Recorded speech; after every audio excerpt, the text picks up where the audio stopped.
and it can't smell that cat box. Well, hey, Tom. Well, hey, Joe, what's up? Well, I've been thinking. Uh-oh. No, seriously. I've been doing a lot of research about selling my home. Okay, so where you been doing this research? The internet? Well, that narrows it down. Anyway, I think selling my house is pretty simple. You put it on the market, people come look at it, and then they fight over whoever gets to get it. Joe, yeah? You just made about 8 mistakes in one sentence. Eight? Eight. Okay, name them. Gladly.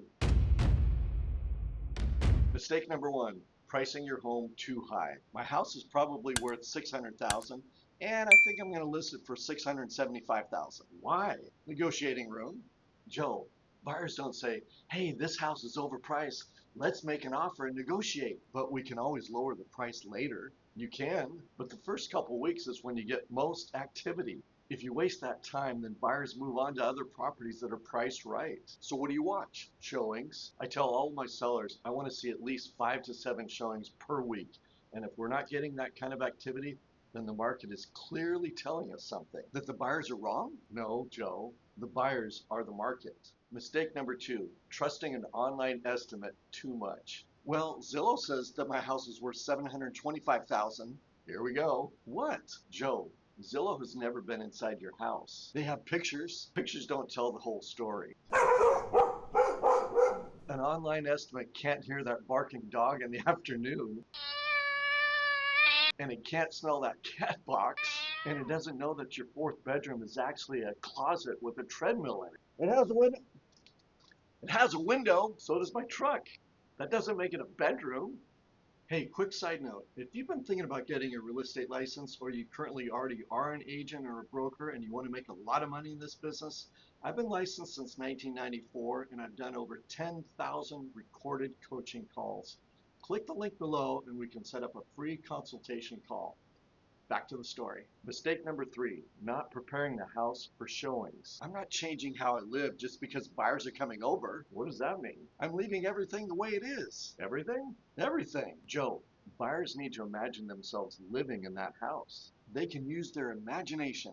Not if they can't see the kitchen counter. I use that stuff, okay? All 17 appliances? Depends on the day. Clean the counters, put away personal items, make the beds, and turn on the lights. And please, what? Close the toilet seats. Buyers care about that? Everyone cares about that. Mistake number four, being home during showings. I actually have a solution for showings.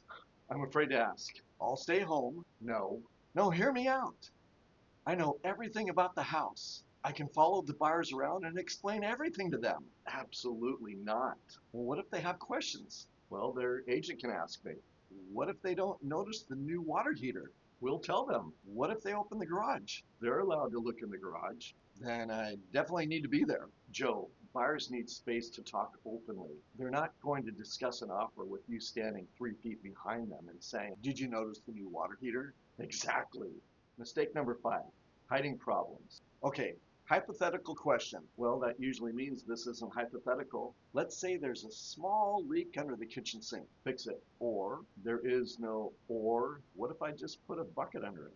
Fix the leak. What if I move the bucket before the inspection? Joe, hypothetically, known material defects need to be handled appropriately and disclosed. Trying to hide problems now will create bigger problems later. So fix the leak. Fix the leak. Mistake number six, making huge renovations before selling. Good news, I'm remodeling the kitchen. You are? Yep. New countertops, new cabinets, new flooring. I'm thinking $70,000. Joe, we're listing the house in 3 weeks. Exactly. Fresh kitchen. Before spending that kind of money, we need to know if you're going to actually be getting that back. Everyone likes my taste. You have a neon beer sign in your dining room.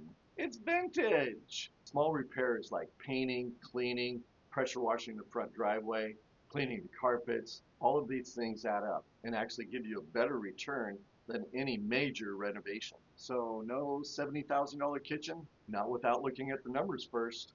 Mistake number seven, getting emotional during negotiations. I already know how I'm handling all the offers. How? If somebody makes a low offer, I'm not responding. Why? It's insulting. Joe, this is a business transaction. It's my house. I know, but the buyer isn't insulting your family.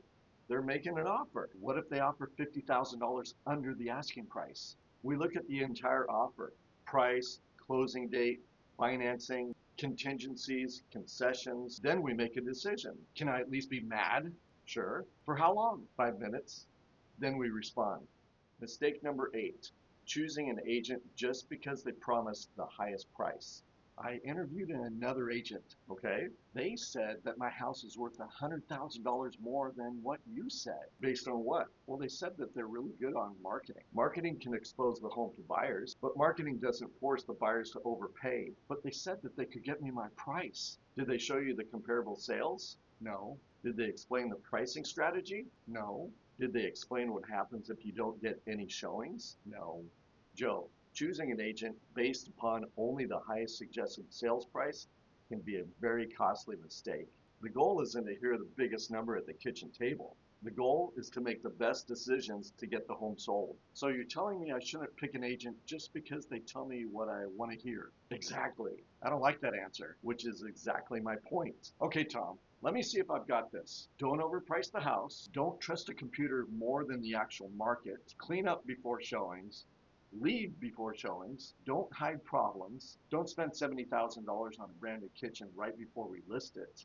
Don't get emotional during offers. And don't hire an agent just because they tell me a number that I really want to hear. Joe, I think you finally got something right. Great. So when should we list my home? After you clean the house. Well, that could be a while. I know. I'm Tom Hale, Principal Real Estate Broker. Subscribe and follow Joe through the whole home selling or home buying process. His next question could save you thousands. See you on the next one.